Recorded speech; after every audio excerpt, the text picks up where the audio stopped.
The ones I wrote down. Let's record. I like the guys asking on the street, why live? I want to be. I said, why live? Are you recording? Are you recording? I'm recording now, yeah. I just started. Okay.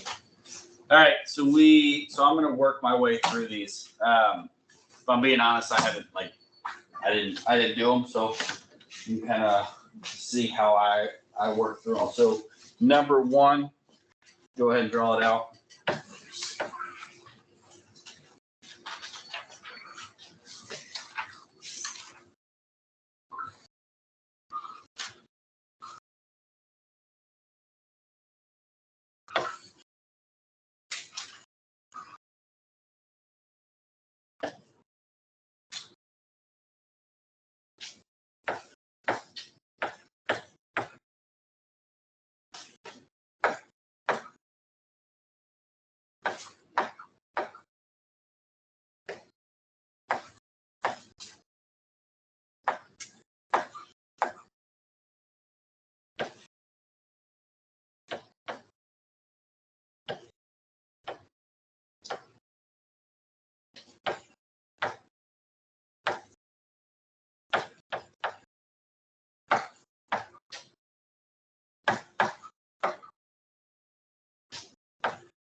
That look like what y'all got?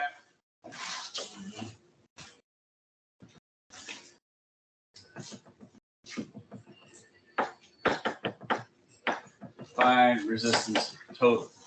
All right, so the first thing you do when you have, what type of circuit is this? Series parallel. Series parallel, because I have both of them. So the first thing you do to find resistance total of a series parallel circuit is you break down the parallel circuit, right?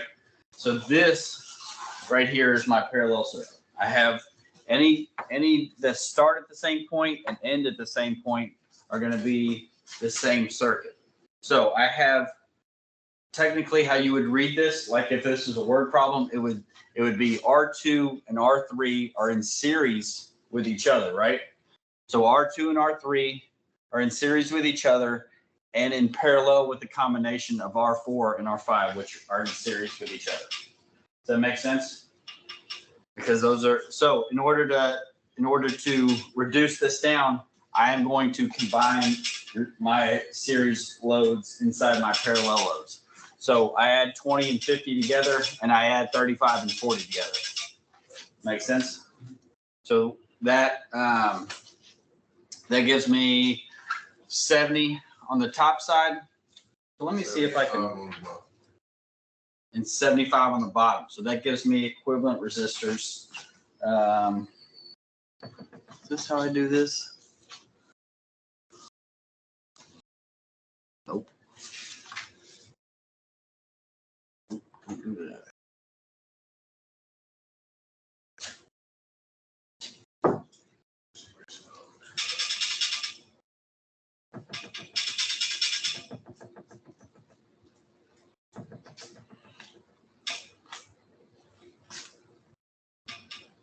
Nope. I don't know how to do that. There we go. So, I'm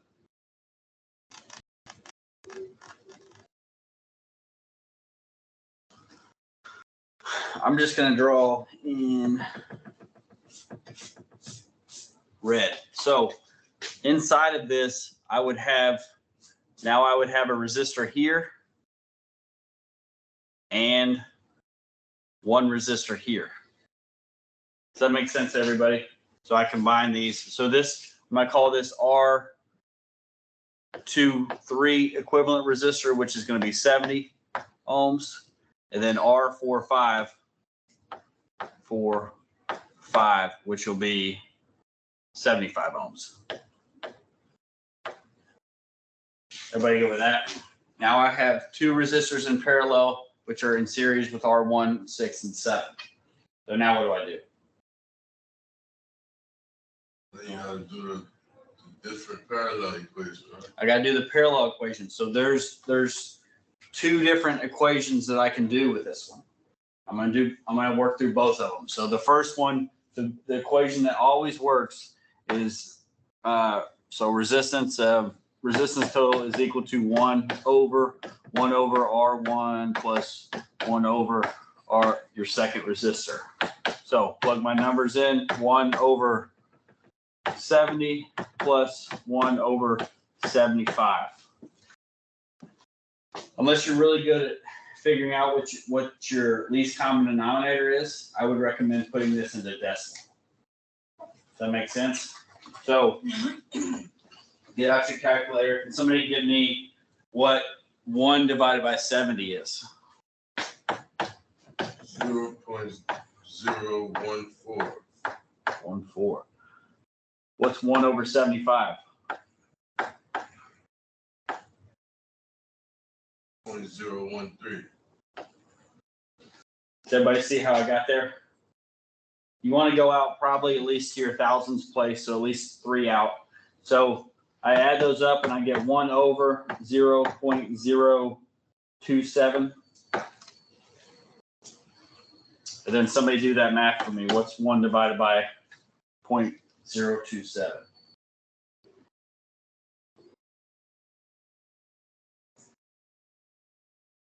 37. 37.03. 37.03. You're good with that? So that's ohms.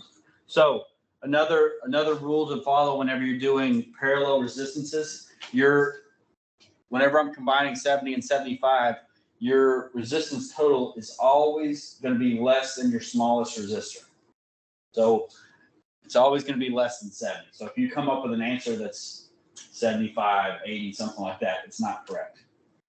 When you're doing parallel. So now essentially what I did was I broke this down even further and I created one resistor inside of here that is the combination of all of them, and it's going to be R2 through 5 at 37.03 ohms. Everybody go over that?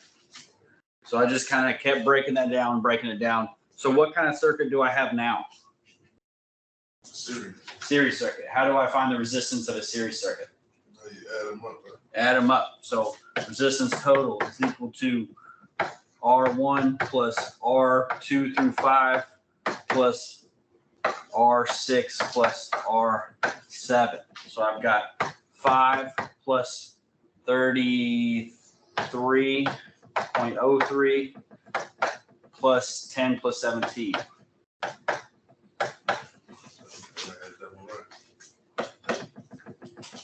So may do 27, 32, 65.03.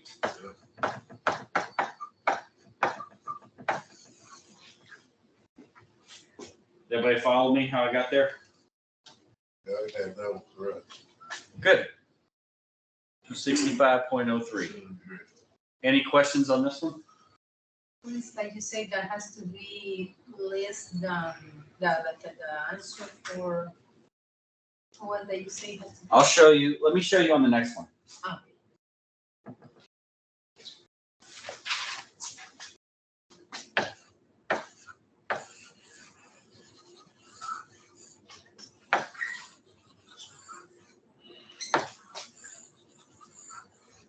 I'm trying to do these as big as I can so I know, so they can kind of be seen from.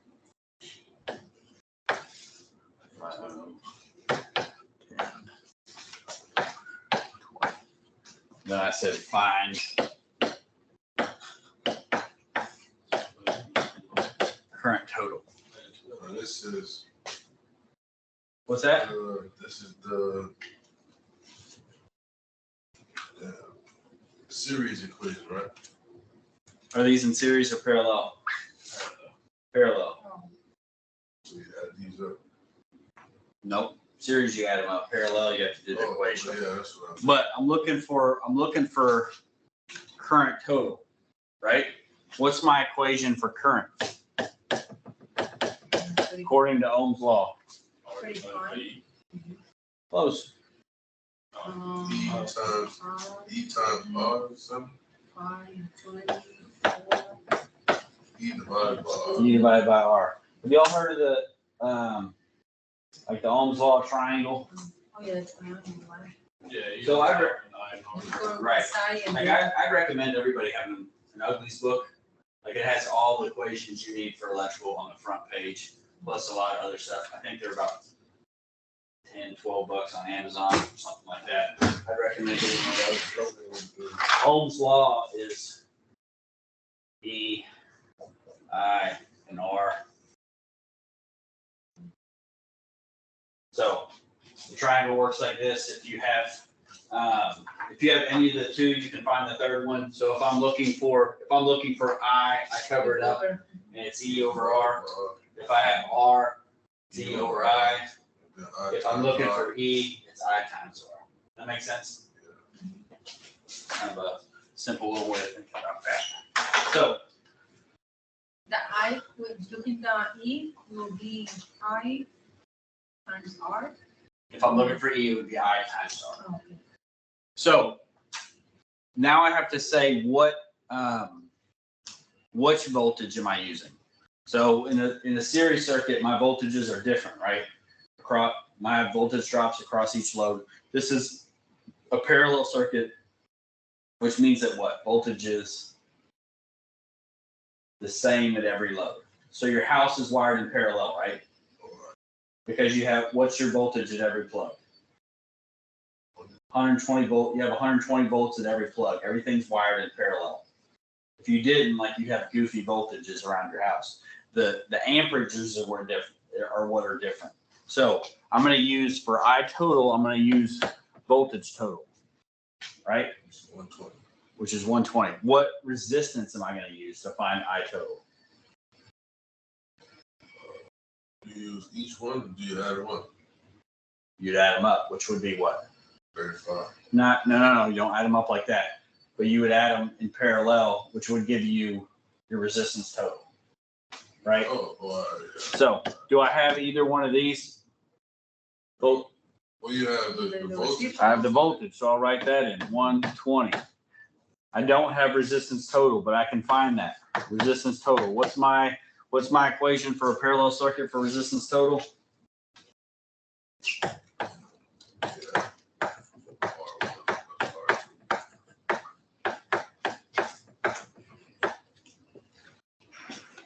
Good.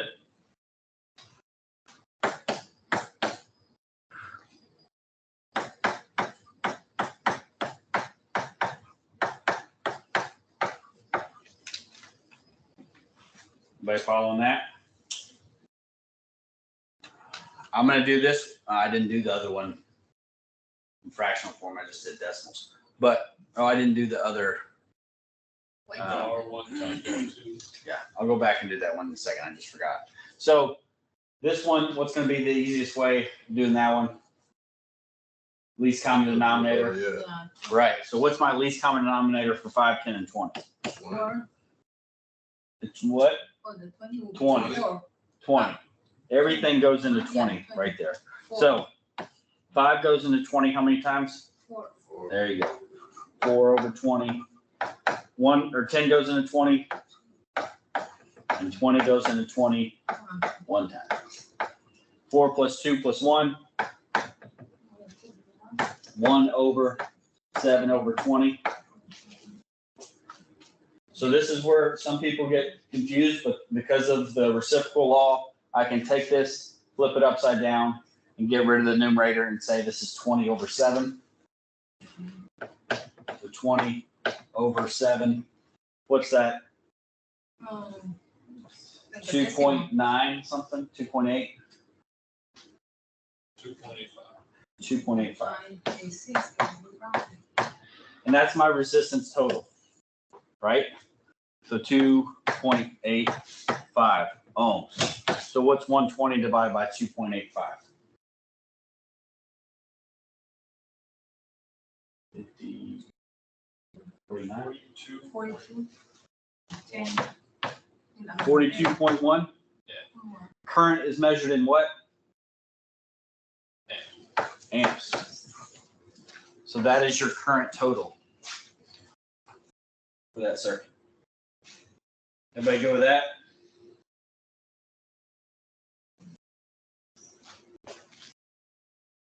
Going back, I forgot that I could do this. So I found resistance total this way, finding two resistors. You have another equation for two resistors, which makes it a little bit easy.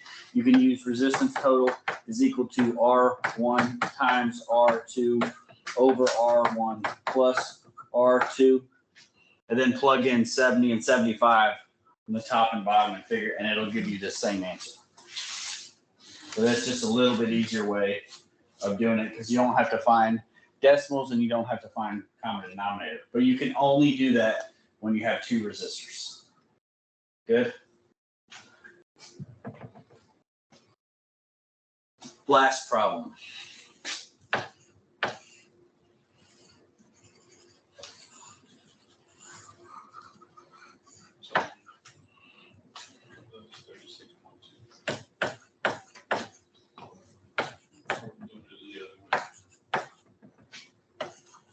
You say you got something different? Yes, 36.2. So that has to be, I mean, that's close, 36.2. This is like, you're gonna have rounding errors right here. So this way is actually a little bit more accurate, because you're gonna have to round a number to thousands, which is gonna change your answer and stuff like that. So this would actually give you closer to the correct answer. Oh. 40 ohms, 20 ohms, 40 ohms. And I wanted you to find E1. You just divide by. So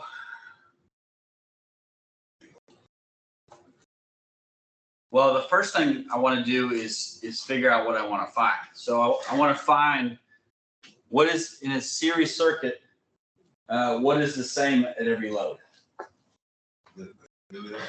The current, not necessarily milliamps, the current. So my current here is the same as my current here, is the same as my current here, is the same as my current here. What's different at every one? That resistance?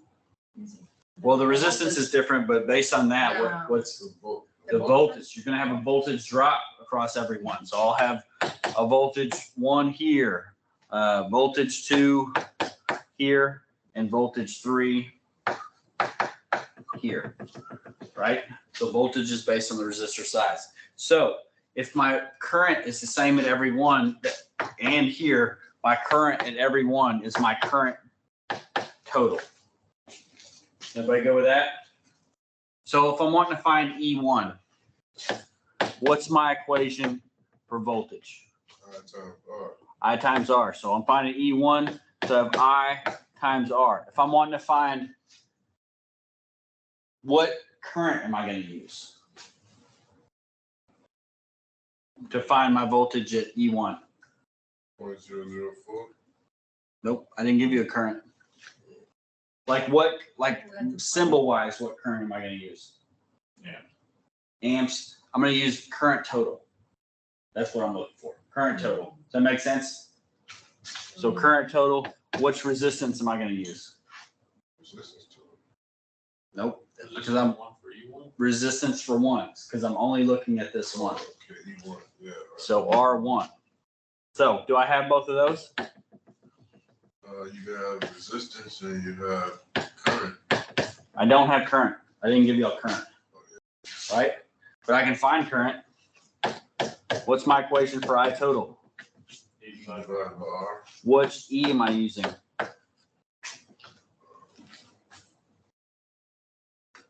100, right? So this can be represented by voltage total. Other times it can be EA for applied voltage. It can be either one, but I'm going to use, for current total, I'm going to use voltage total over which resistance? 15. Or resistor 1. If I'm finding the total current. Oh, so the total. Total current's going to use which resistance? If I'm using, Add them up. which is called what? Resistance total, right? Do I have my voltage total? If we add all of them. Just the voltage So total. the voltage is the same, so it's 100. Voltage is 100 The 100. for my voltage total. Do I have resistance total? No, not yet. No, but you can find it, right? Resistance total. How do I find that for a series circuit? Add them up. So R1 plus R2 plus R3, 15, 20, and 40. 15 plus 20 plus 40, which gives me 75. Everybody go with that? So I can plug in 75 here. 100 divided by 75, 1.25, right?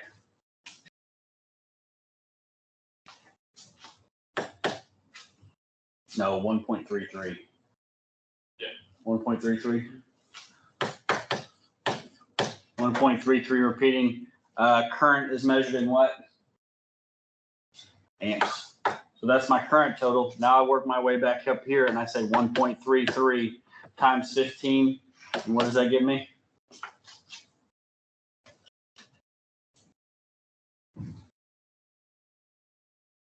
$19.96. 19.96. E is represented in what?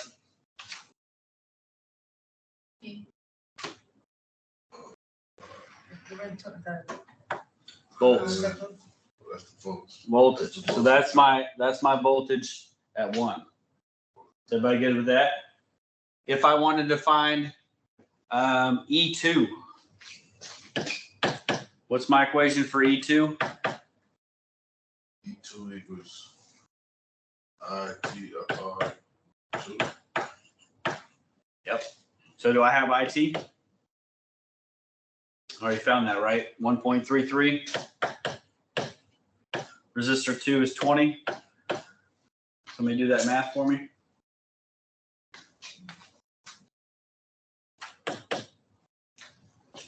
26.6. 26.6 volts. E3, current total times R3. 1.33 times 40 is 53.2. 53.2. I don't think we talked about Kirchhoff's laws yet?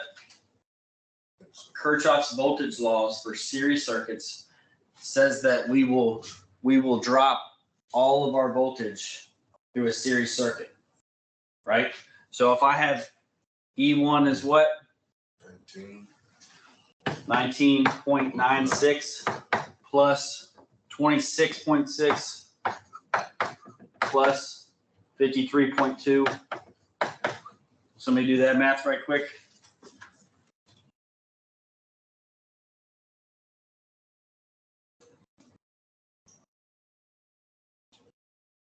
$99.76.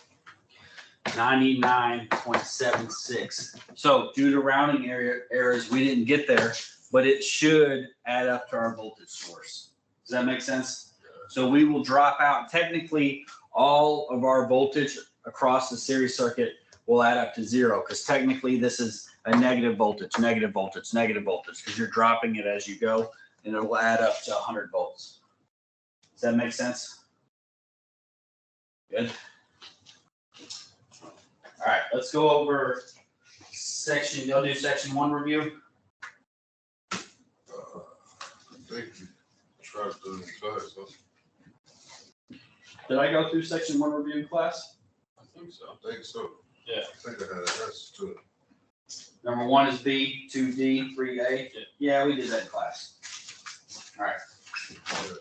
I don't want y'all to worry too much about this, but like that will be a couple of questions on the test will be finding something like that. I always, just so y'all know, I try to make it harder in class than it is on the test. So I'd rather this be hard now than be hard whenever you're taking the test. I don't want anything to kind of surprise you when you're taking a test. So let's move on to section 2.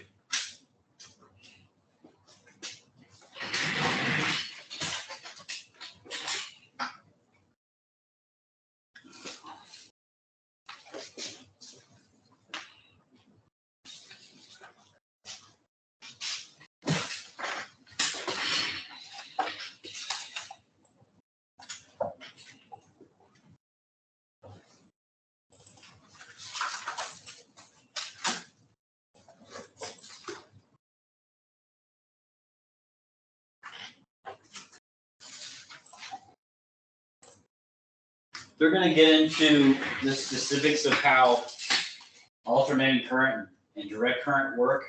And I'm going to talk about the sine waves and stuff like that, but I'm not going to dig into it too much just because, like, I had to learn this stuff in college and I never used it. I never used like the figuring out what a sine, like different parts of the sine wave. Like that never came into, that never was an issue whenever I was an industrial electrician or instrumentation person. But it is good to know for troubleshooting purposes, like how stuff works or how a generator works. That is good to know. And we're going to talk about apparent or power factor. So some of those trade terms on page 14 are good to know. The ones for power factor are apparent power, reactive power, and true power. I'll talk what those are, a little bit important to know, but you should know what y'all know what frequency United States runs on? No. 60 hertz.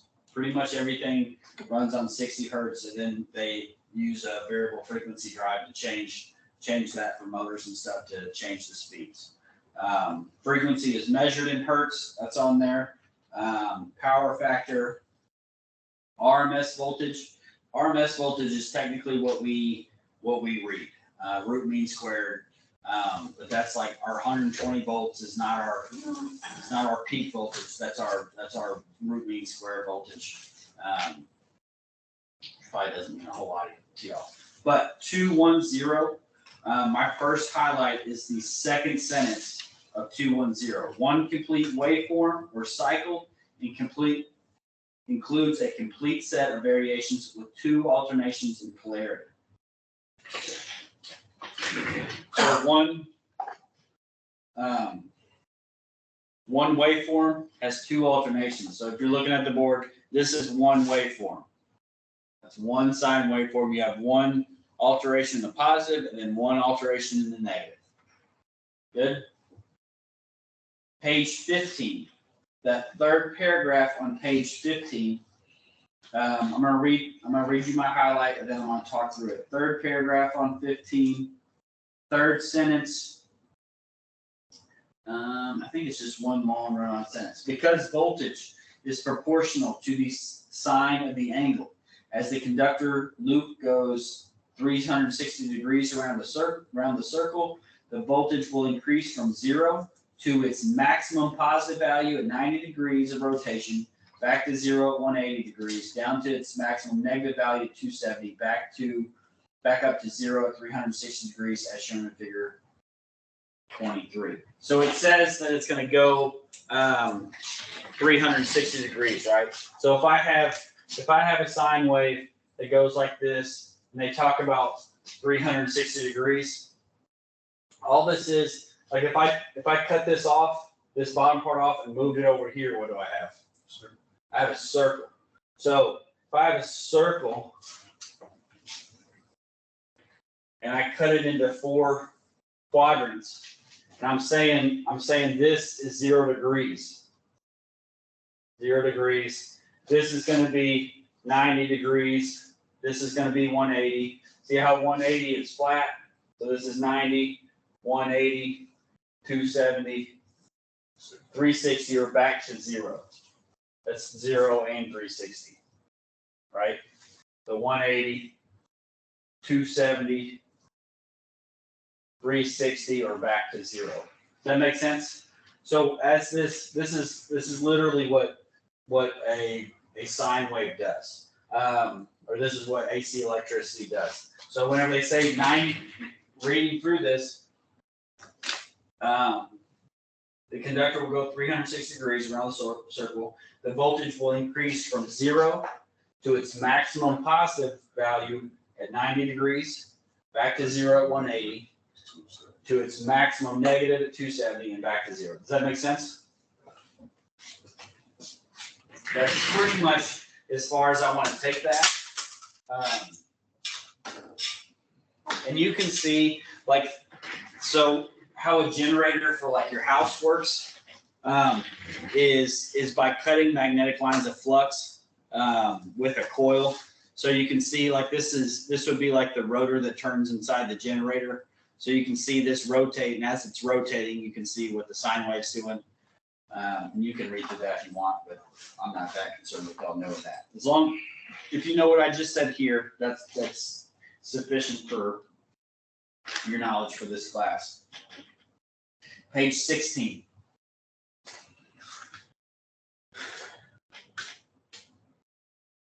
We want to AC terminology with sine waves. I have that whole first paragraph on page 16 highlighted. So the frequency of a waveform is the number of times per second identical pattern repeats itself. Each time the waveform changes from 0 to a peak value and back to 0 is called an alteration. 2 alternations form 1 cycle. The number of cycles per second is frequency. The unit of frequency is hertz. 1 hertz equals 1 cycle per second.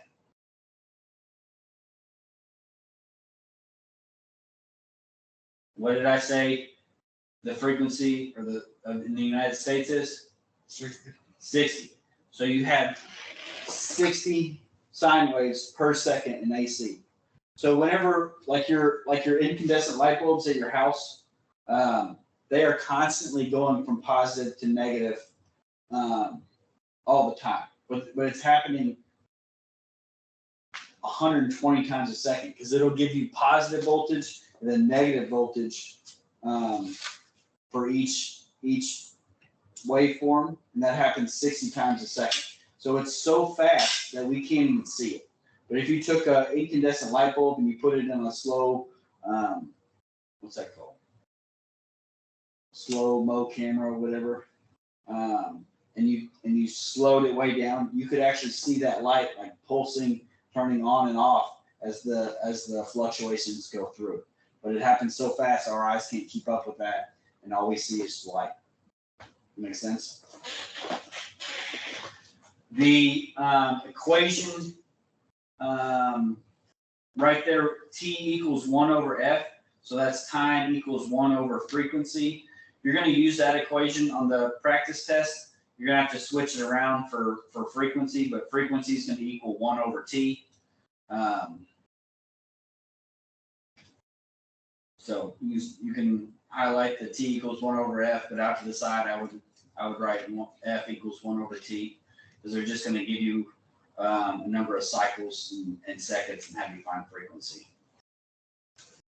On the right-hand side of page 16, that the big paragraph where you see the blue highlighted peak voltage, I started on that second sentence where it says, for example, and I highlighted 3 sentences. For example, specifying that a sine wave has a peak voltage of 170 applies to either the positive or negative peak.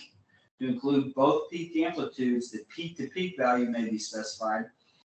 In the above example, the peak-to-peak value is 340 volts, which is double the peak value of 170 because the positive and negative peaks are symmetrical. So what that's saying is my sine wave right here, they're saying if I had my maximum positive was 170 volts and my maximum negative was 170 volts, that is my peak voltage, right?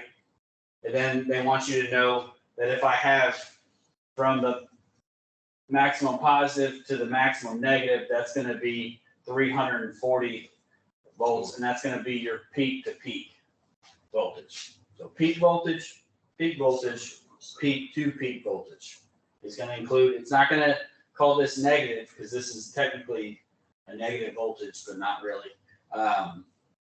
But it's just going to add them both together. 170 plus 170 is 340, which is your peak to peak. First sentence on page 17 is highlighted. Since the peak value of the sine is 1 and the average of sine equals 0.637, then the average values can be calculated as follows. Average values equal 0.637 times the peak value. So if you're looking on the board, like that's what your average value is right here. I've never done anything with the average value of a sine wave. In between those lines? It's just right, it's right there, like that's where it's found, like this is the average.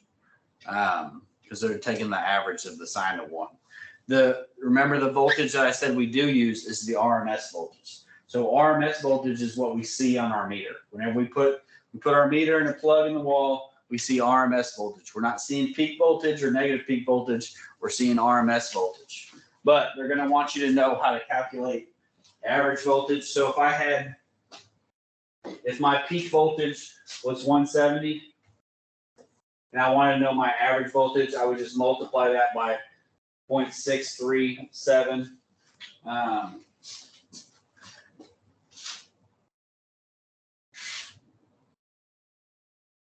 And get 108.29. 108.29. You just need to remember that 0.637 for average voltage. Average value. Skip a paragraph and then that root mean squared paragraph. I've got a sentence like a little past halfway through that paragraph in the bottom left highlighted. For a sine wave, the effective or RMS value is 0.707 times the peak value. You want to highlight that sentence. For a sine wave, the effective or RMS value is 0.707 times the peak value. So if I take 170 times 0.73, what did I say? 707? Yeah. 707, that's going to give me 120 volts. So technically, the voltage at your house or the voltage in these plugs, the maximum voltage is 170 volts.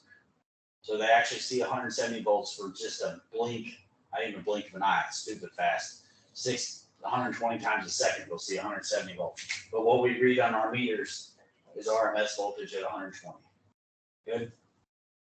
The rest of that paragraph is an online test question. So you want to highlight that and make sure you mark that. Figure 25 shows where the effective or RMS value would fall in a sine wave. For example, with a peak value of 170, the RMS value is 170 times 0.707 or approximately 120 volts. Similarly, if you know the RMS value, you can determine the peak value by multiplying the RMS value by 1.414, for example, with an RMS of 120, peak is 120 times 1.414, approximately 170. So they're just going backwards. So you can memorize that if you want to find your peak off of your RMS value, you can multiply by 1.414, or what I'd rather you do is just remember 0.707. So if I have RMS voltage of 120 and I wanted to get my peak voltage, all I have to do is divide by 0.707 and that'll give me 170. Instead of having to memorize the 1.414. You only have to memorize one thing. You just have to remember whether you're multiplying or dividing, which way you're going. If you're getting peak voltage up, you're going to divide by a fractional number, so it's a bigger number. If you ever finding peak voltage from RMS voltage and it's lower, you did it wrong. It's always got to be, peak voltage is always going to be the highest voltage. 220. AC phase relationships. I have the heading of 220 highlighted. So you're just going to need to know how, where like the phase relationships. There's not going to be a lot of stuff. If you flip over to page 18, the second paragraph on page 18, I have all of that highlighted through the first sentence of the third paragraph. So suppose the generator started its cycle at 90 degrees where the maximum voltage output is produced instead of starting at the point of zero output. The two output voltage waves will be shown in figure 26. Each is the same waveform of alternating voltage. The wave B starts at the maximum value while A starts at zero. The complete cycle of B through 360 degrees takes it back to the maximum value from which it started. these two waves are said to be 90 degrees out of phase. So if I had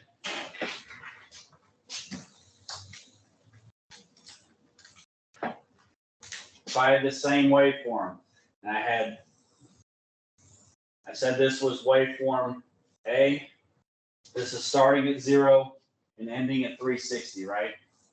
180, 270, 90. I don't know why I went in that order, but I did. And what they're saying is if you have a second waveform, so like at your house, you have two phases of electricity. You have for 220. They're not in the same phase, they're different phases, so that's how stuff works. I don't know how many degrees out of phase, but what they're saying is waveform B would start at the maximum, at 90 degrees be the negative, and then 180 be the maximum negative, 270 be back to 0, and then by the time it gets to 360, it would be back to the maximum. And they are said to be, like if I look here, from where that one started to the same point where it's here, they are 90 degrees out of phase. Does that make sense? They're just 90 degrees. So this one would be, pretty sure it'd be waveform B would lead waveform A by 90 degrees because it's kind of getting a head start, like it's starting at its maximum. But pretty much what I want you to know is they're 90 degrees out of phase. So whenever you're looking at that, all you do is find 2 points where they're at the same place. So you could do it at zeros. Waveform A is at 0. Whenever waveform B is at 0, what's it at? It's at 90 degrees. If it was more, if it was 180 degrees out of phase, which it never is, but then it would be completely opposite. If it was 180 degrees, it would be on the other side of the circle or completely opposite. 230, resistance in AC circuits. Or AC circuits with resistance only. Third paragraph, first sentence. In an AC circuit with only resistance, the current variations are in phase with the applied voltage as shown in figure 27. So if you're looking at the phase relationships of voltage and current, if it is a resistance only, which would be like a incandescent light bulb or something like that, resistor, or heating element, those are resistance only. That my voltage and current are in phase, which is good. Like that's good for power to be in phase. The last two sentences of that paragraph are highlighted. Components that only have resistance include items such as resistors, the filaments of incandescent light bulbs, and heating elements. These circuits are referred to as purely resistive circuits.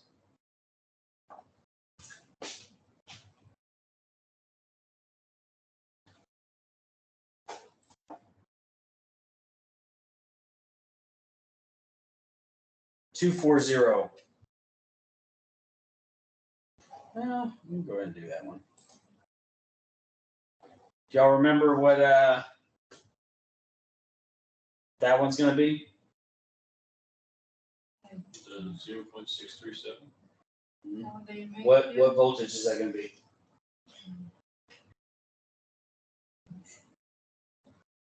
Average. This 120? Average voltage. Well, I'm not asking for like I don't have numbers on this. I just want to know which one it is. So that is the average voltage right there. The next one is RMS. The next one, so average is 0.637 times the peak. Good. RMS, right? That one is RMS. So RMS is 0.707 times the peak. What are these two? That's Your peaks, My peaks, right? Peak value. What's that one? peak to peak. Peak to peak. Everybody go with those? So, inductance in AC circuits. Anybody have any idea what component would be an inductor to an AC circuit? Like a heater, too? Like a heater? No, a heater would be a purely resistive load. Anything like a three-phase motor. So they're usually called a three-phase inductive motor. So those would be an inductive load. Third paragraph in 240 on the right-hand side of page 19. third paragraph, second sentences are highlighted. Lower frequencies of AC require more inductance to produce the same amount of induced voltage as a higher frequency current.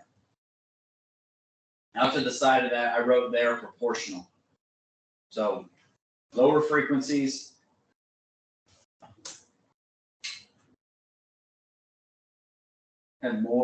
require more inductance, and higher frequencies of AC require more inductance to produce the same amount of induced voltage at a higher frequency.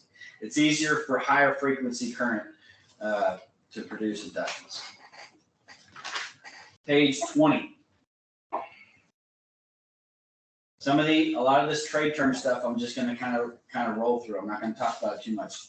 Page 20, right above 250, that paragraph right above there, I have the first two sentences highlighted.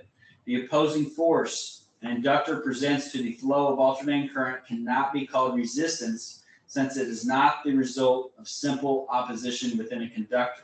The name given to this force is inductive reactance. Key in on inductive reactance, because it is the reaction of an inductor to alternating current. Inductive reactance is what the resistance inductor plays to AC current.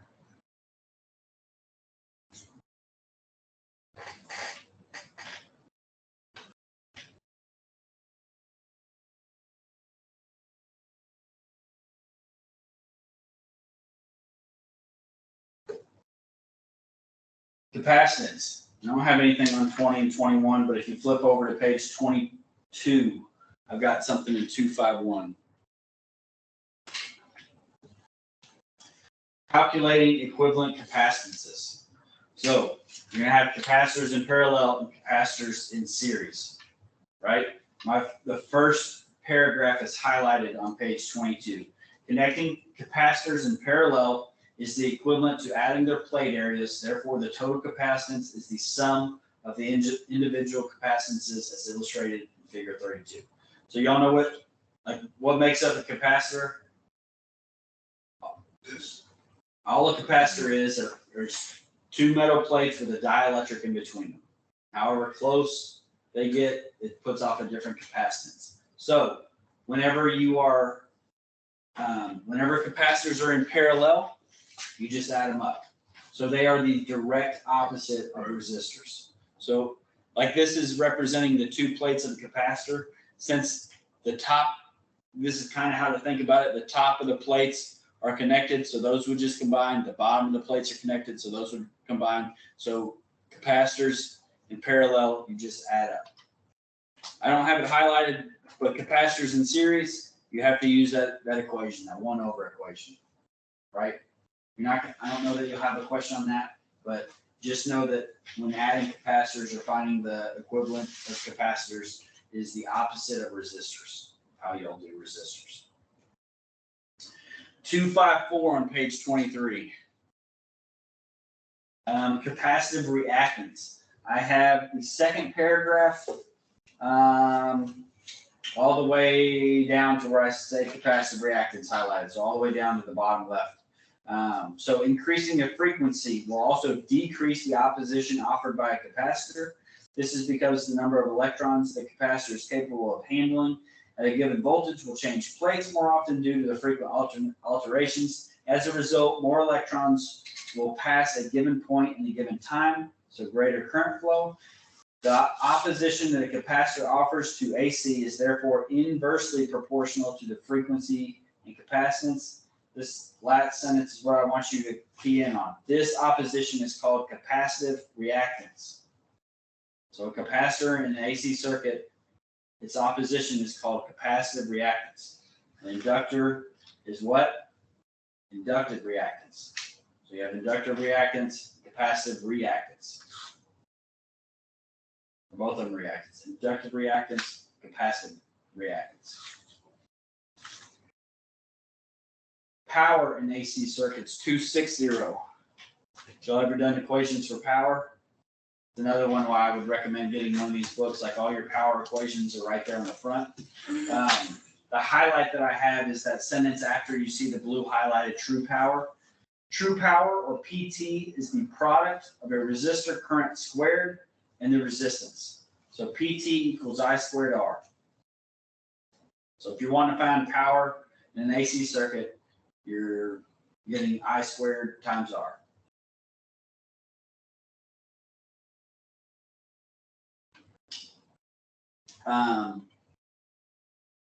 Skip that little one sentence paragraph, and the next paragraph, that sentence where you see apparent power, I have that sentence and the one after it highlighted. The product of a source voltage and the current is called apparent power. Its unit of measure is the volt ampere, and its value is always higher than the value of true power in the same circuit. So you're going to have true power, apparent power, and reactive power. So that's what's going to make up power factor in a plant or anywhere at your house. I have a short video to watch.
My favorite analogy to explain this is the use of paper analogy.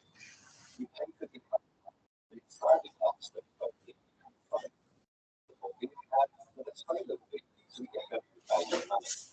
People is a lots of value, they have lots of getting, so we don't get the very value of money. The thing that represents our true power. That's what we are. The floating represents our power over KPI.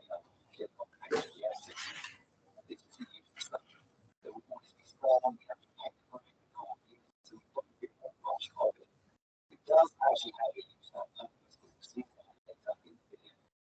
the correlation of these chemicals are chemicals that can chemical reactive is on how chemical factors. Power factor is therefore the ratio of the mutual power of true power in kilowatts per kW divided by the charge for the kilowatt hours. So it's telling us how much value for money we're getting for the power we consume. We can break this up so that's the zero, and I will keep this up for the pricing is expressed as power flow. In this case, I'll draw it as a power factor as it's easy to visualize. The feeling of true power is the adjacent line. Then we have the flow, which is effective power on the opposite. There's a positive side, which is the opposite side. We have the apparent power. This is an angle from the true power. The angle is known as theta. You see, as a reactive power, the flow increases the surface in power kVA. We could then use power base triangle by what is given as just basics, so just So that's pretty much all I wanted y'all to get from that. So the true power that you're calculating, P equals I squared R, that is your true power. So that's your beer in the glass. That's the good stuff. Your apparent power is the full glass. So the full glass is what you're paying for, right? You got to pay for beer by the glass. You don't get to just pay for the beer itself. You got to pay for the foam and everything. And then the foam is the reactive power, or it's the bad power. You have to have it, but if you add a bunch of inductive loads to a plant or something like that, you're going to get a lot of reactive power. And what that's going to do is that's going to mess up your sine waves for your voltage and your current. Like it's going to get them so far off, and it's going to create what's called dirty power. And this is not good. Like you have to filter dirty power and smooth out stuff and turn it back clean. and the power companies will actually charge you a penalty if you have so much reactive power. But plants use a lot of induction motors, right? Motors are on everything: hoist, lift, fans, blowers, pumps, everything's got motors, inductive motors on it. So you have a lot of inductive loads, so you have a lot of reactive power. What you can do to compensate for that is put in big banks of capacitors, and capacitors offset your inductive loads. So you don't have to pay that penalty because you have capacitors that will offset that inductive load. That kind of makes sense. That's as far as I'm going to take that with power factor, but power factor is pretty much just how well you are using your power or how well your power is provided to you. I don't know if I've said it before, but like as far as electricity stuff goes, this engineering mindset actually puts out some pretty good videos. Like if you all want to look on YouTube and look at some of that stuff, but like they have one on AC voltage and stuff like that. Like they're pretty good interactive videos. I gave you all the highlight for apparent power. So you've got 6 questions on page 24. See if y'all can knock those out right quick.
All right, ready?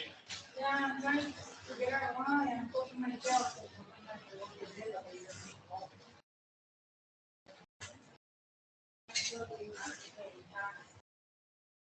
Where do you live?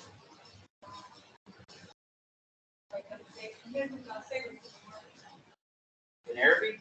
Yeah. You want me to give you a ride home? I live in Arabic. I'll give you a ride home.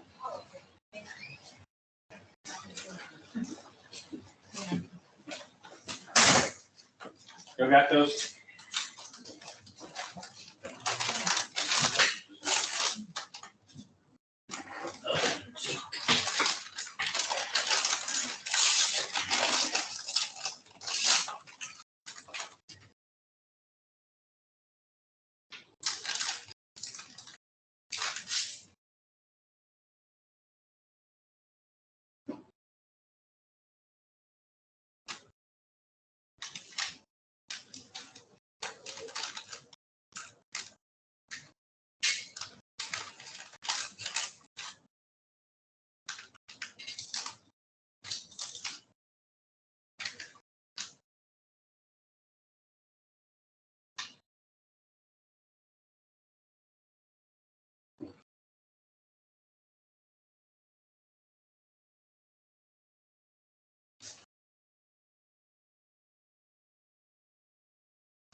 All right, I'm gonna work my way through these.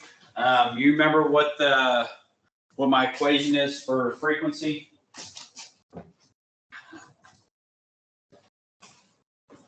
It's F equals 5 divided by 0.5. 5 cycles divided by 0.5. Not 5 cycles. So 1 period is 1 sine wave or 1 cycle. So 1 divided by time, which is 1 divided by time is 0.005 seconds, which gives me 200, right? Yeah, 200 hertz. So 1 is B. Number 2, sine wave A is at its peak voltage. Sine wave B is at minus peak voltage simultaneously. They are said to be out of phase by how many degrees?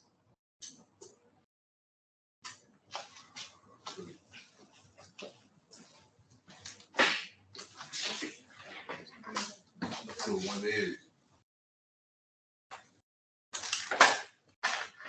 So if I have 180, 90. If I have two sine waves, what did it say? Wave A is at peak voltage. Wave B is at negative peak voltage. Should have done this in black. But they are directly opposite. So if I pick two places where they're at the same place, I will see how far apart they are. So if I'm looking at,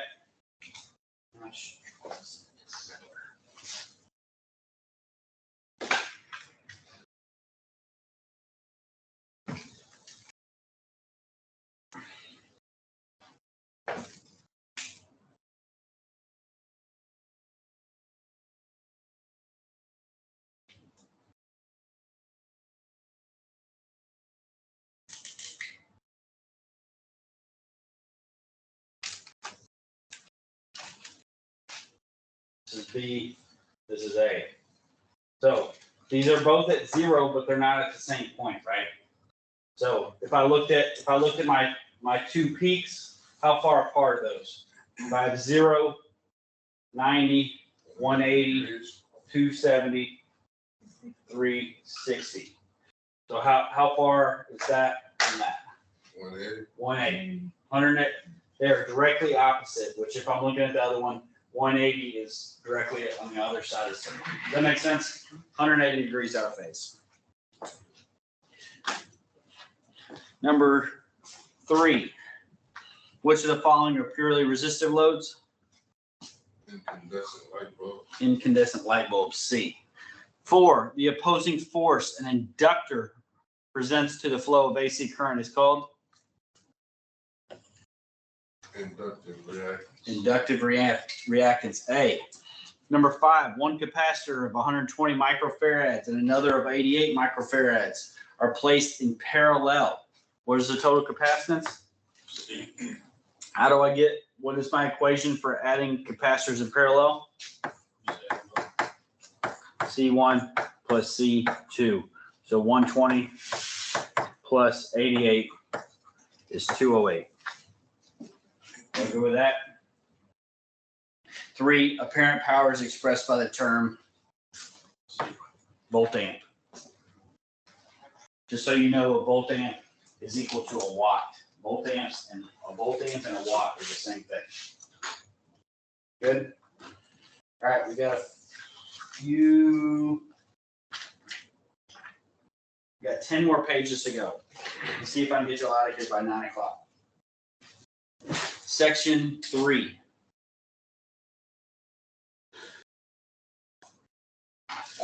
Direct current. I have switching regulator in the trade terms highlighted. So switching regulator, a voltage regulator, circuit that uses switching techniques to maintain the output voltage of a power supply within a specified range. So what are some pieces of equipment that use DC voltage?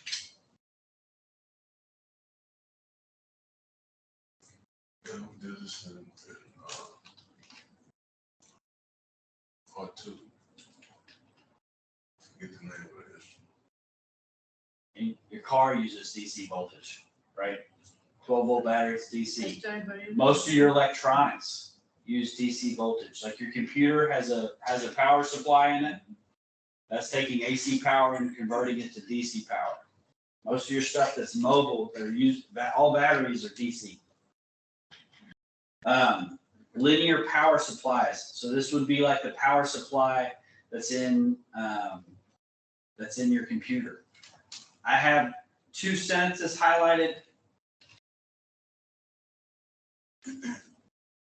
No, just 1 sentence highlighted. In 311, the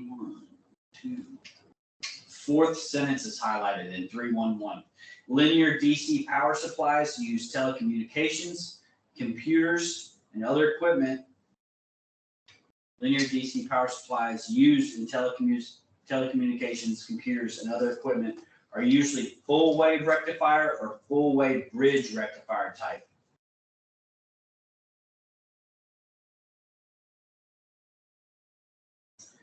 Towards the end of that paragraph, I have the second to last sentence highlighted. Following this, the pulsating DC voltage is passed through a filter network to smooth out the rippled DC to provide true DC voltage. So for a power supply, this is how a DC power supply would work. You would have AC voltage current going in, so you can see your sine wave there. Then you have a half or a full wave bridge rectifier, and pretty much all that does is that cuts all the negative power off. So you just have the top side of that sine wave, right? And then they use switching techniques in a filter network to make it a smooth DC output, which makes it direct current, which is constant current all the time. That's how you get DC current. So pretty much I just want you to know that you use a full wave bridge rectifier to get from AC to a rectified unregulated DC. And then from there, you use a filter network to get to smooth DC output. The connection is with AC and one side, the other side. The other side is supplying DC power. So input is AC, output is DC. So like your computer chargers, everybody has a computer charger where you have like the one end that plugs into the wall, and then you plug that into this box. It goes to, so that's converting AC to DC inside of that. So that's exactly what this is doing. And anything that uses something like that, where it's like a box, it's going from one, you can look at it and it'll say input 120 to 240 volts AC, output, like your phone charger will be like 2.1 amps or something like that. Like that's doing the same thing. You're taking AC power in and you're putting DC out, right? Nonlinear power supplies, 312. I have the sentence that splits the pages highlighted. So starting on page 25, compared with linear power supplies, switching power supplies have significant advantages in efficiency, size, and weight. So switching power supplies are more efficient, smaller, and lighter. So that's the last sentence on page 25 going into page 26.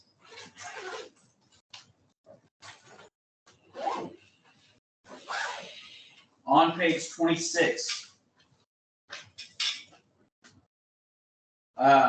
the second full paragraph on page 26, first sentence is highlighted. The DC output voltage is regulated by varying the width of the switching pulses applied to the switching circuit, which is typically a transistor or a silicone controlled rectifier, or an SCR. The more you get into this stuff, the more you're going to hear about SCRs. SCRs are pretty much the primo way of switching power on and off. That's what a lot of variable frequency drives use.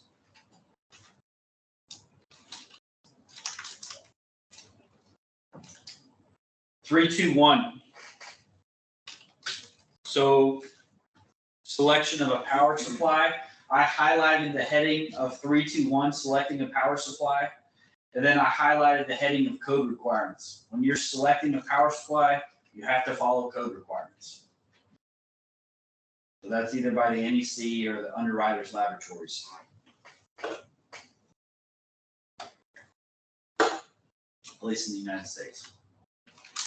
I also have load requirements highlighted, the first sentence as an online test question. So the next bullet point, load requirements, the most critical factor in selecting a power supply is determining the load it must support.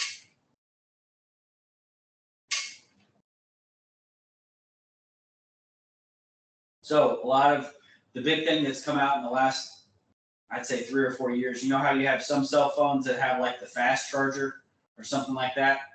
Like it'll charge your phone a lot faster than the old chargers will. Well, what that's doing is that's taking AC in and that's outputting a higher amperage of DC is what it's doing. So if your phone is not rated to be charged super fast and you're plugging in this faster charger, you're gonna burn up your phone. That's why that's not good. That's why they changed up the plugins and stuff like that. But that's why it's super important if you're trying to figure out what power supply you need, that the load that it's supporting is what you want to go by. Frequency on page 27, I've got that highlighted. Frequency 60 hertz is fairly uniform in the United States. United States, we use 60 hertz. So it's top left of page 27.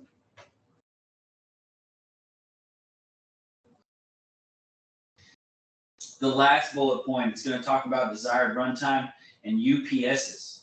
The highlight that I have in the UPS is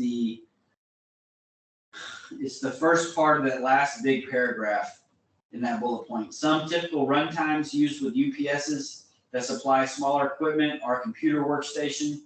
For a computer workstation, it's going to last for 15 minutes. All a UPS is pretty much a backup battery. A lot of computers and stuff like that have to, the other night, I'd say 3 or 4 nights ago, did y'all get flickering power like a couple times? Some computers, like that's horrible for it, especially if they're like servers or something like that, like something that has to stay running. So they'll use what's called a UPS, which is just a big bank of batteries that as soon as it sees power shut off, it powers the computers or whatever with battery power. Till that power comes back on, then they turn back off. But they're plugged into the wall and constantly charging. So you plug it into the wall, and then the computers and all your other stuff you plug into the UPS. So if it ever loses power, it automatically turns on to keep the computers powered up for 15 minutes to get through that little blip or whatever. So it's just battery backup is all it is. I did like places will switch UPSs out for like DC batteries. You have to switch out because they go bad over time. I can't remember where I got it from, but somebody was throwing one away, and I saw that it was still good for a while. So I took it home, and all I did was plug it in the wall, and I plugged my router at the house into it. So whenever power went out, it powers the computer for 15 minutes. It powered my router for hours. So I still had internet with the power out. It's just battery backup. Power supply testing 322. Top right of page 27. Second sentence all the way in the top right of the page. Basically, the test involves locating a suitable measurement point, such as a terminal board or connector pin, where the power supply output voltage can be assessed for testing. Basically, the test involves locating a suitable measurement point, such as a terminal board or connection pin, where the power supply output voltage can be assessed for testing. So all they're saying is if you want to test voltage for a DC power supply, if it's for like a computer, you can pull that whole block, or you can pull the side of the computer off, and then that back side will have output power. You should be able to see that and switch your meter to DC voltage and put that on your positive and negative, and you can see if you're getting output voltage on the other side of that. So you can test AC coming in, DC going out. If something's wrong, you can see if something's wrong with the power supply. But you just have to find where it says output voltage or something on the outside of that. See if you can knock those 2 questions out on page 28.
You'll find those.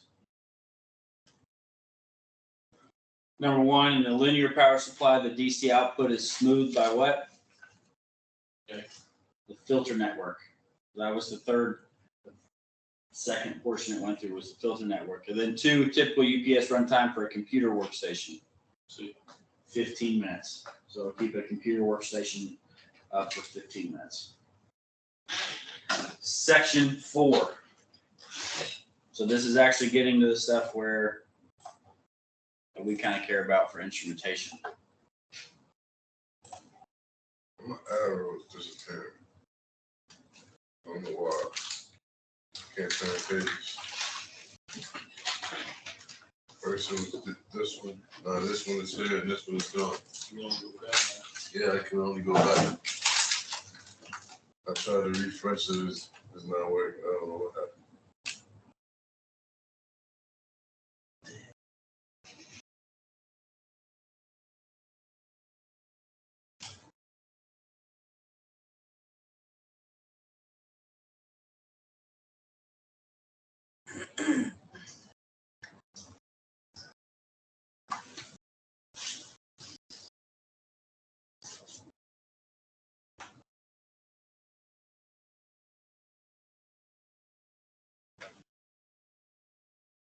So I can't see both of them.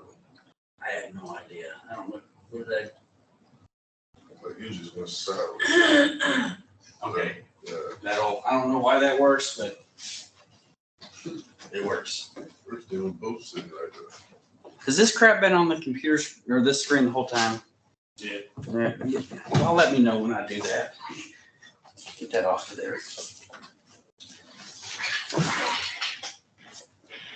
Section 4. Second sentence of section 4 is highlighted. The value of an analog signal varies proportionally with the magnitude of the change in the process. The value of an analog signal varies proportionally with the magnitude of the change in the process. Out to the side of that right, analog signal varies with time.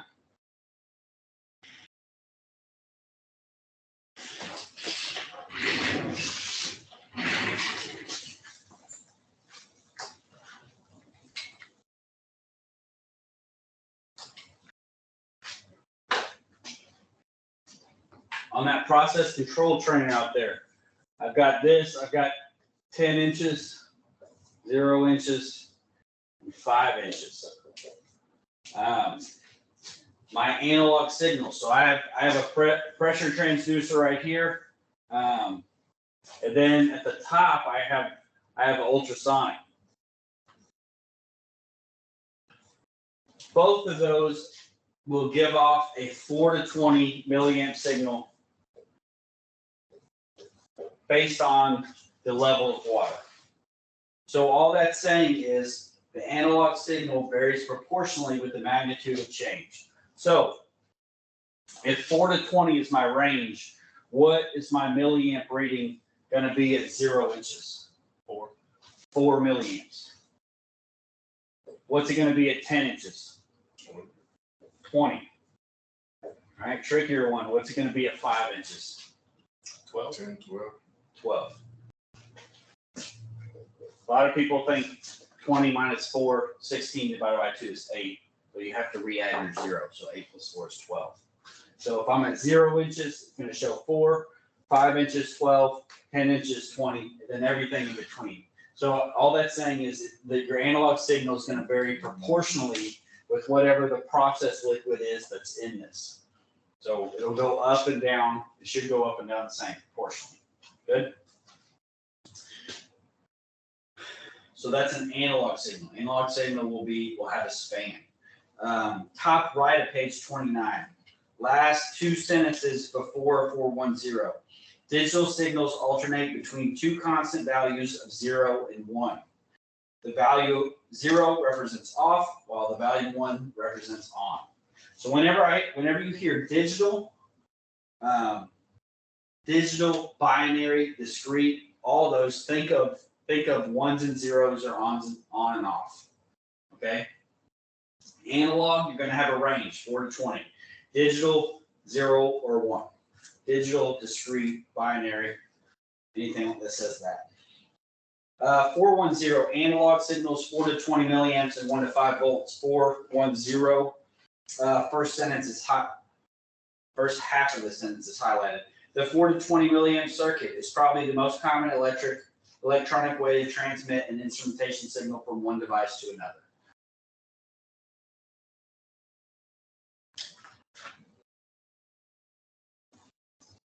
Page 30.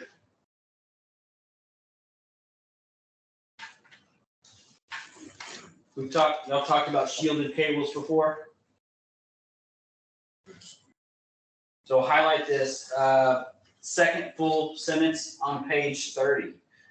Shielded cables are used to guard the low-level signals against outside interference.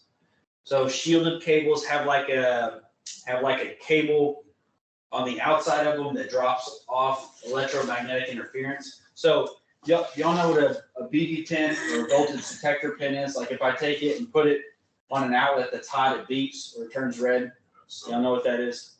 So how those work are say this is the center of a wire, or that's the end of a wire.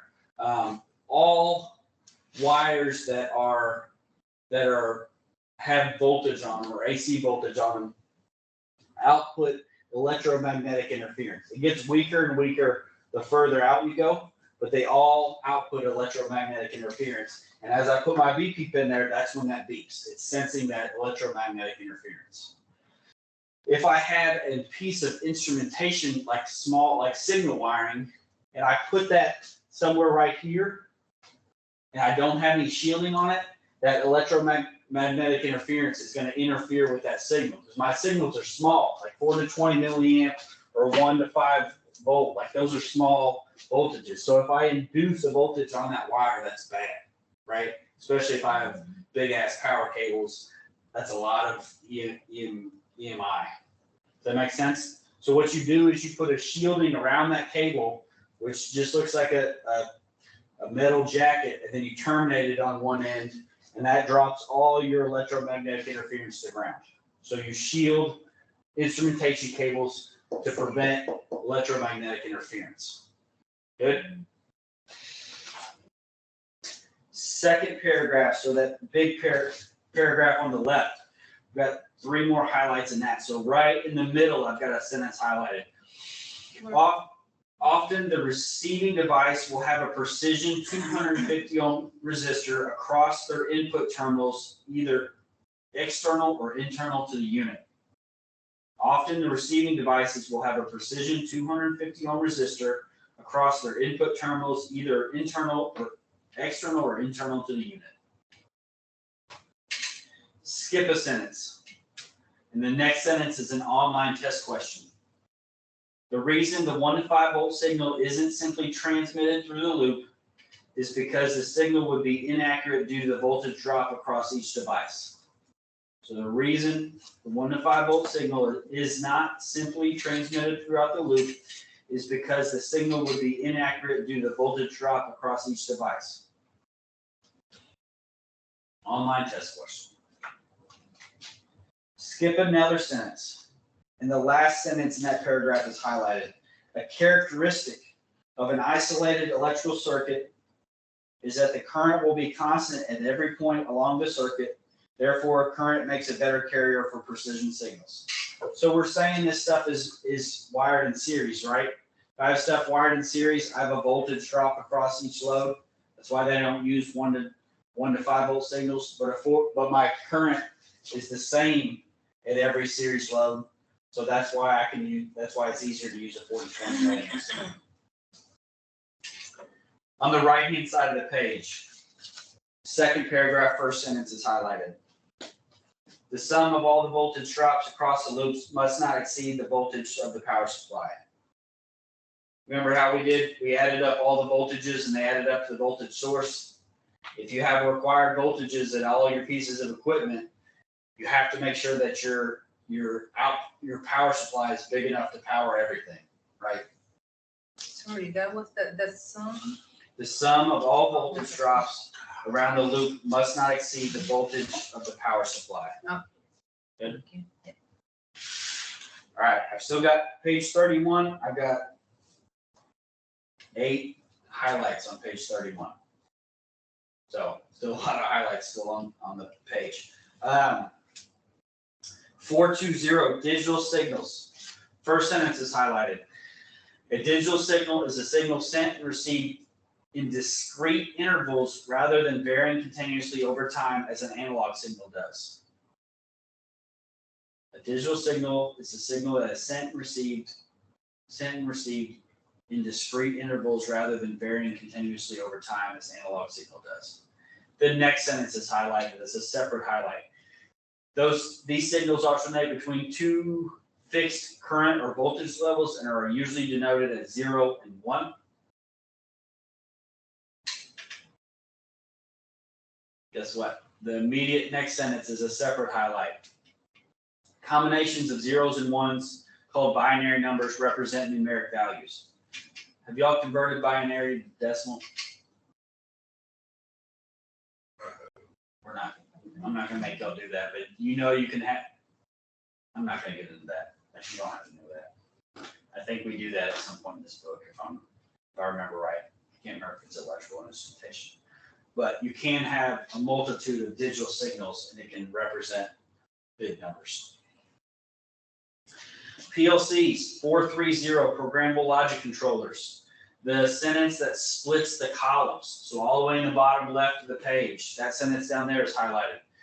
The CPU makes its decisions based on the program instructions that have been loaded into its memory and sends control instructions to the output modules. So the decisions and instructions for a PLC are all done inside the CPU, or the central processing unit. 431. Way behind. 431, second sentence is highlighted. Switches and contacts are examples of discrete inputs that are connected to a PLC digital input module. Y'all ever seen a PLC before?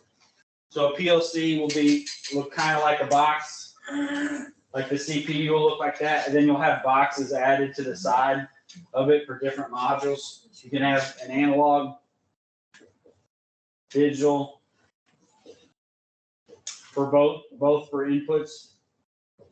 Then you might have one for like thermocouple, something like that. You just have different, like you can add these. It's kind of not like Legos, but kind of like Legos. Like you could just add these to your PLC rack. So for digital inputs or digital discrete inputs, you add a digital input block. So for that, you can have a switch or contacts, because a switch can only be what? Connected or disconnected. It can only be on or off. It can only be 1 or 0. Does that make sense? A contactor can only be made or not made. There's no span there. It's only made or not made. Does that make sense? So that would be for your discrete module, only on and off devices. Skip a sentence. So right after where you see binary 0 in parentheses, I have the sentence: the terms high and logic 1 are equivalent to the on condition, while the terms low and logic 0 are equivalent to the off condition.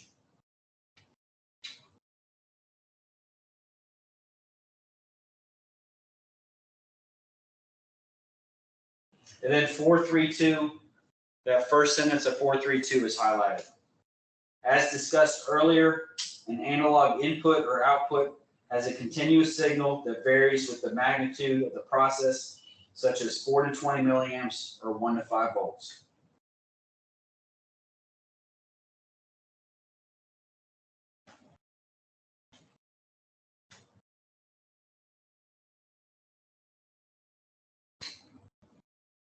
I'm going to skip section 4 review, and I'm just going to give that to you for homework.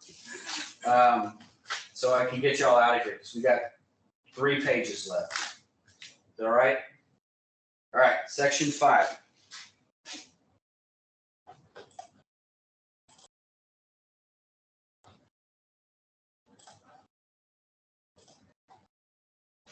Applications of instrumentation circuitry.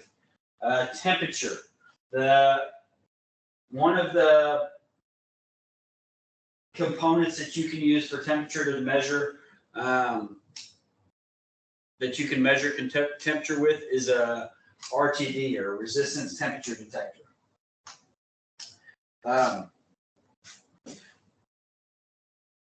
My highlight for this is in the top right of page 32. Second and third sentences are highlighted. An RTD acts somewhat like an electrical transducer, converting changes in temperature to voltage signals by the measurement of resistance. The metals best suited for RTD sensors are pure, of uniform quality, stable within a given range of temperatures, and able to reproduce or to give reproducible resistance temperature readings.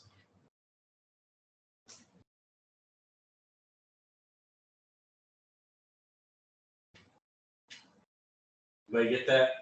You started it? An RTD acts somewhat like an electrical transducer.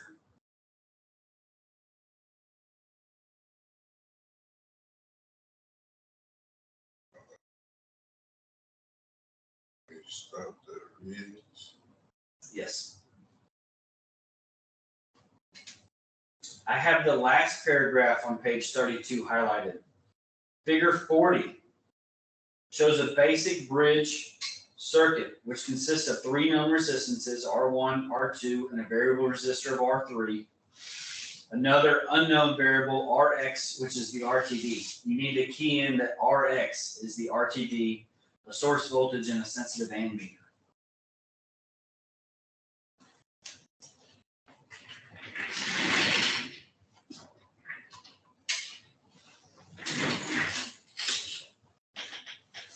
So this is what an RTD bridge looks like.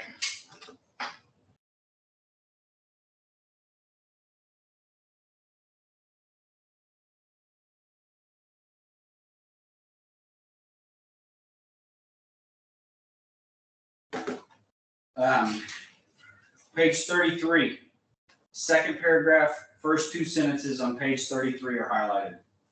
Since the values of R1, R2, and R3 are known values, the only unknown value is Rx, which is your RTD. The value of Rx can be calculated for the bridge during an ammeter 0 condition.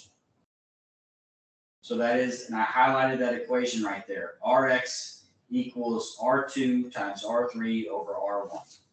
So if you're wanting to know, like if you're wanting to find out what Rx is, in the null condition, in the 0 condition of an ammeter, you would just multiply R2 times R3 and divide by R1.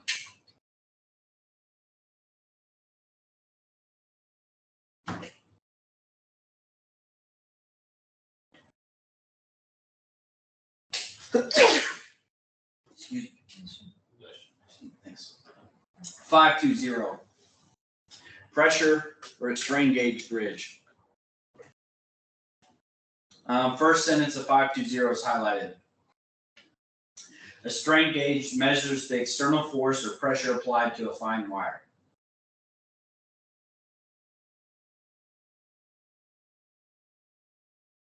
A strain gauge measures the external force or pressure applied to a fine wire. Skip a sentence, and I have the third sentence highlighted. The pressure change causes a resistance change due to the distortion of the wire. So if you look up here on the board, all a strain gauge is a coil wire that goes through a flexible vacuum. So as you apply force to this, the resistance of these 2 wires changes. I don't know how someone figured this out one day, but they did. So you can use this for like weight scales and stuff like that. Put a strain gauge under a scale, and as you put weight on this, the resistance changes, and based on that resistance, they can tell a weight. Good. Last page, page 34.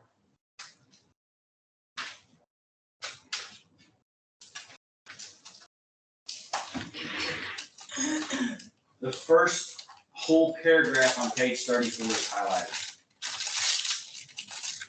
Other resistance type transducers combine a bellows or a board-on tube with variable resistor as shown in figure 44. As pressure changes, the bellows will either expand or contract.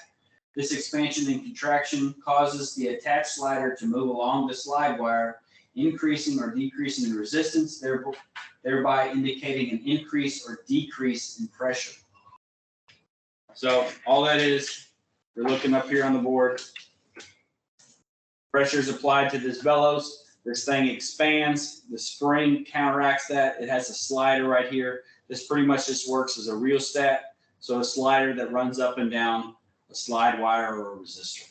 Like they can base weight on that as well. As I put pressure on this, this thing will move down, and then they can determine a weight based on how much that moves. 530 remote level indication. I've got the sentence right before the bullet points highlighted. There are 3 major reasons for using remote level indication, and then the third bullet point is highlighted.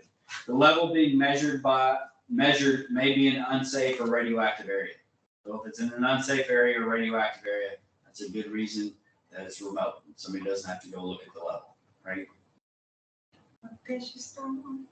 Page 34. The level So it's, measure. Okay. yeah, the sentence before the bullet points, there are 3 major reasons for using remote level indication. And then the third bullet point is highlighted. The level being measured may be in an unsafe or radioactive area. Next paragraph, the last sentence in the bottom left continues on to the next page. The next side is highlighted. The differential pressure transmitter is a diaphragm with a high pressure and low pressure inputs on opposite sides. So for this picture up here, I have a differential pressure transmitter. I have the low side is going to be the atmosphere on the top, and then the high pressure side is going to be the head pressure at the bottom of the tank. So low pressure on one side, high pressure on the other side. Good. Skip a sentence, and that next sentence is an online test question. So second sentence in the top right of 34. The transducer changes this mechanical motion into an electrical signal. The transducer changes this mechanical motion into an electrical signal. Do I see that? Online test question. My last highlight is the second to last sentence on the page. Using relays, this system provides alarms on high and low level. Using relays, this system provides alarms on high and low level. You good with that? Your homework is to do section 4 review, section 5 review, and see if you can work your way through the review questions. So you've got more of those series parallel loads and stuff like that. See if y'all can have that worked out by class on Thursday. Good? All right. That is all.